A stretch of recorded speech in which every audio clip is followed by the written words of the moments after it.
एक बार फिर शहर के बीचों बीच सरेआम गन पॉइंट पर दो नकाब पोश डाकुओं ने सराफा बाजार में दीदा दिलेरी के साथ शहर के जाने मानी शख्सियत कामरान बिरोही की दुकान में घुसकर 10 लाख रुपए की मालियत का सोना लूटकर फरार होने में कामयाब हो गए, जबकि पुलिस इंतजामिया का दूर दूर तक पता नहीं।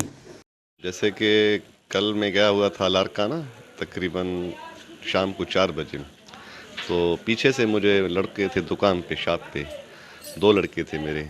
तो इन्होंने फ़ोन किया कि 2 हथियारबंद आए हैं दुकान पे और वो सामान जो है वो लेकर चले गए हैं। हमको पिस्टल दिखाया, ये वो किया, वो सामने वाली गली जो पीछे वाली गली है इससे निकल गए। तो उसके बाद उन्होंने मुझे फ़ोन किया, फिर मैं आया वापस, मुझे 1 घंटा लग गया शहजाद कोट पहुँचने में।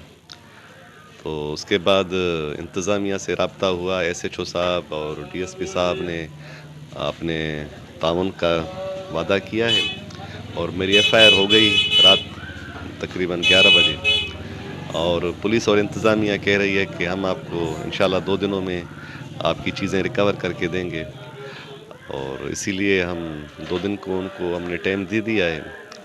और उसके बाद आज हमारी मीटिंग है यूनियन की, सराफा यूनियन की, तो उसमें हम 2 दिन उनको दे रहे हैं और 2 दिन के बाद हम अपना एक यूनियन की तरफ से लाएअमल जोड़ेंगे। जबकि शहर में बढ़ते हुए वाक़यात के हवाले से शहरियों का मज़ीद कहना था कि मौजूदा हालात शहर को बेहतरी के बजाय तबाही व बर्बादी की तरफ लेकर जा रहे हैं, जो शहरियों के लिए लम्हा फ़िक्रिया है। कैमरा टीम के साथ गुलाम अली ब्रावई, वश TV, शहजाद कोट।